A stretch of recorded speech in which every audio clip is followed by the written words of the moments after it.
Welcome back on board the Starship, and we're talking with UFO researcher David Cayton. Now, the world of UFO research can get a bit murky, can't it, David? Because there's infighting with people who come across stories and they want to keep them to themselves. And, Yeah, and I found this very disappointing Right. and sad, really, because there's so much backbiting and petty jealousies between ufologists someone who came across a good case, for example, and for various reasons, sometimes monetary reasons, they seem to think they could earn megabucks by the media paying out a lot of money for reporting in the papers. I mean, I've had experience of this, David, where people will report something to me on my website, and they'll have some photographs of what they perceive to be a brilliant UFO shot or whatever, and it's maybe quite average, and you say, well, I'll put that on my TV program. It's worth airing, and then they kind of back off and say, oh, well, no, they then start thinking of money. Immediately someone wants money for something, I just say, well, sorry, I can't help you. Yeah, I remember Graham Bursell saying to me once, they will not pay big sums to the national media. No. And this is the illusion that people were under. Yeah. But it caused lots of upsets. Instead of disseminating information for the benefit of ufology and everybody in it, they would keep it to themselves, like, I'm a private collector, I'm not letting you hear my case, well, let's carry on. Yeah. And I think this infighting was almost encouraged by certain senior people in the Bufora, I'm sorry to say, whose objective, I think, is to do U-turns like Jenny Randall's and cause dissent. And the media, if they weren't tipped off, pick up on this and capitalise on it. And ufologists in the media were called all sorts of labels and not very derogatory comments like UFO spotters and anoraks and cranks and all this, which had the effect of putting members of the public off to coming to ufologists to report a sighting. And the way they saw the media were treating ufologists, like the media saying, I've heard so many times, look, ufologists can't even agree on a sighting, on a description of a craft or whatever, and all this backbiting. So that would also means that witnesses would the last people they would go to and distrust is the media, because then they would be made a fool publicly and ridiculed. So it impeded information being reported from members of the public who had a close encounter or something, getting out. And I think that was the intention. Without mentioning any names, we suspect that certain people who do get a lot of media attention, we often wonder, whose agenda they are following, and why would somebody want to spend all of their life proving that something isn't true or a phenomenon isn't real, and that's all they're doing. To me, it doesn't seem that you would motivate yourself just to do that. That perhaps there is some hand at work from an authority, who knows what it is, that's making people take this particular stance. Yeah, and to do it, for a decade or more continuously, you would put yourself off, wouldn't you? If you would lose interest. Eventually, if you think there's nothing to it, eventually you think, well, I've done enough research, there's nothing to it. I'm now going to go and go fishing or something. Yes, go fishing. Yeah, exactly. But they don't. They stick at it for decades. Yes. Pouring cold water on cases and sometimes coming up with preposterous explanations for concrete cases. Yes. Okay. And what about? We were talking about Harry Harris earlier on, and Harry has been very much involved with abductees. Yes. There's people who claim to have been in their sleep taken on board UFO craft and had operations done on them interfered with by extraterrestrials. It sounds unbelievable, but if you follow the work of people like Professor John Mack and Bud Hopkins, this is a real phenomenon. This is happening. And Harry Harris was a British researcher who regressed a lot of people. I actually attended 4 of the hypnotic regression sessions. A couple of witnesses I found myself, which I handed to Harry. And I was always very sceptical about hypnosis, I suppose, born by these stage hypnotists. Yes. But I was impressed, and he was employing medical doctors, and they had training in it, and the dentists use it, and all sorts of trauma sort of things. So people ridicule hypnosis, but the medical profession use it all the time. The thing that impressed me about something that Harry Harris said, I saw a video of him, and he said that what drew him into it and what made him believe that hypnotic regression was valid, he saw somebody regressed and that was taken back to their childhood, and they remembered all of these things in their childhood that they'd actually consciously forgotten. Yes. So they were then brought out of hypnosis and said, well, this is what you said about your childhood, all these things that this person had completely forgotten about, and was like, wow, now I remember that you've told me all of this stuff. So it does unlock memories which are in part of the brain which can't be accessed. There's no doubt that hypnotic regression works. Yes. That there's a conscious side of the brain and an unconscious side of the brain. Yeah. And it taps into that other side. Yeah. Anyway, I was impressed the way this particular doctor, and he was charging a fee, obviously, brought the subject, put them under. We weren't allowed to see them put him under. Right. But he described a technique of like you're looking at a film and rolling the film backwards and forwards, and if the subject got too stressed, he said, I'm rewinding the film to bring them back. It was very good. And of course, Harry Harris was the man who got P.C. Alan Godfrey through 4 hypnosis sessions, I believe. And I believe you've seen those tapes. I've seen the tapes, yeah. Right. Yeah. Okay. And they're quite convincing, are they? Or? Yeah, I think so. In places, I mean, of it, nothing much is happening a lot of the time. Right. Okay. But yeah, and I'm sure what happened to Alan was real, and he was taken in Todmorden.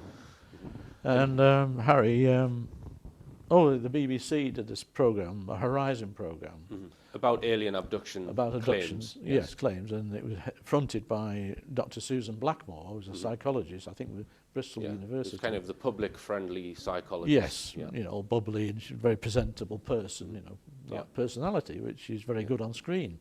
Explains things in noddy terms for the noddy public. And she linked up with a Canadian guy, Dr. Michael Persinger. And anyway, between them all having temporal lobe problems and dream paralysis and sleep paralysis, I should say, and all this false syndromes, whatever. And Harry, being Harry, was incensed, as a lot of people were, saw that program, because it was clearly the BBC debunking abductions. Yes. And he contacted some brain surgeons in Harley Street, specialists, and they wrote back to Harry saying quite clearly she was talking a little rubbish. Right.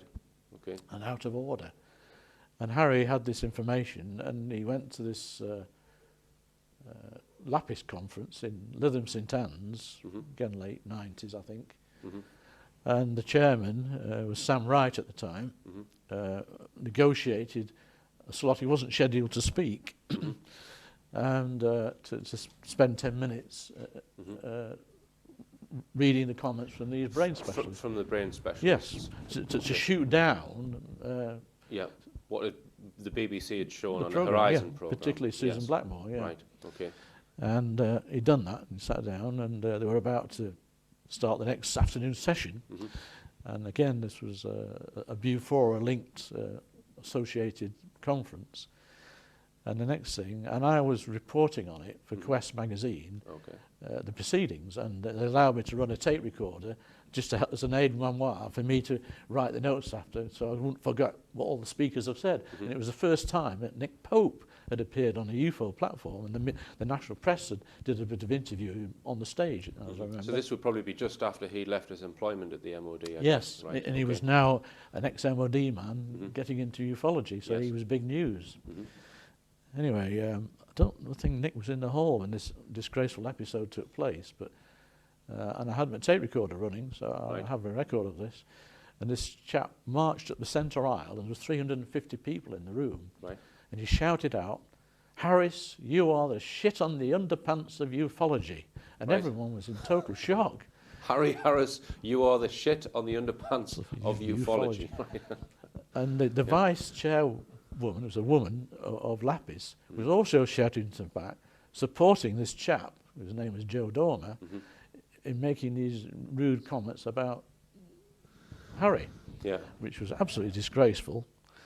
And I didn't, to his credit, Mark Birdsall said he wouldn't include that episode in my report in the UFO magazine of the Lapis conference.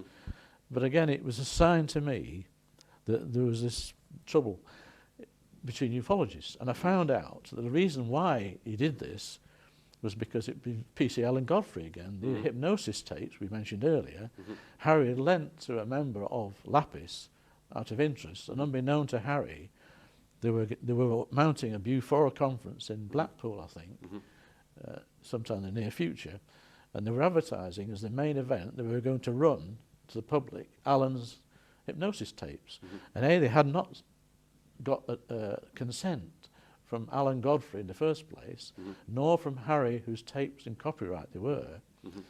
And Harry, someone tipped him off, and he found out, contacted Allen Godfrey, who of course blew his top, and insisted that it was withdrawn. So their main crowd puller to get bums on seats was that those tapes. And that's why they were upset with Harry, and why that guy made those disgusting remarks. I thought this is bad news for ufology. Yes. Well, we'll talk more after the next section, because this time each week I'm going to introduce the artist of the week, where we get a singer or a band, and this week we're featuring singer-songwriter Ronnie Lambert, who sadly died last year, and his wife Hazel has agreed for us to play this track, which is a superb track, and it's all about the history of Northumbria.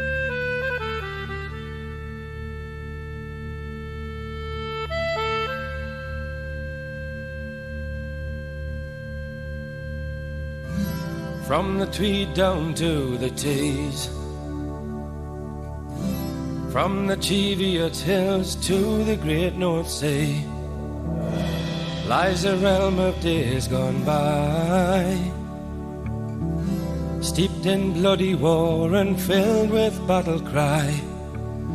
Once came the mighty hand of Rome, reached these distant shores and made this land her own. And we took 400 years to civilize. As soon as she was gone, the work of her hand we despised. I can hear the Vandals cry, this is my land, Northumbria, this is my land, Northumbria.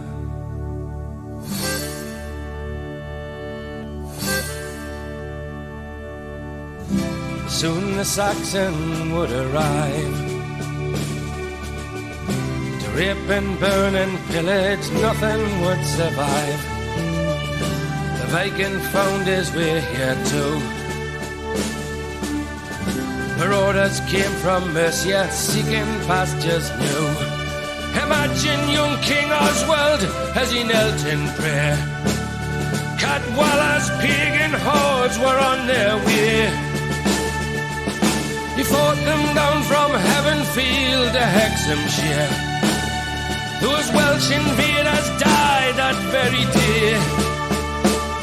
I can hear young Oswald say, this is my land, this is my land, Northumbria, this is my land, this is my land, Northumbria, this is my land, this is my land, Northumbria, this is my land, this is my land, Northumbria, this is my land.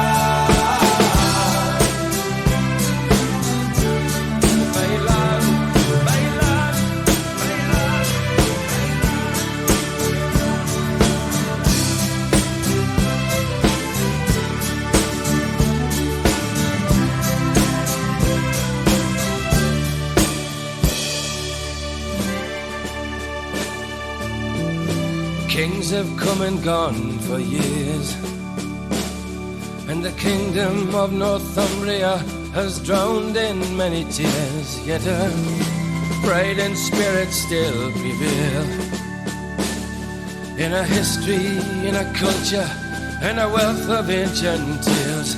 A peace at last is there for all to see, and her only battle now is to attract new industry. as a tourist throng invades the northeast coast.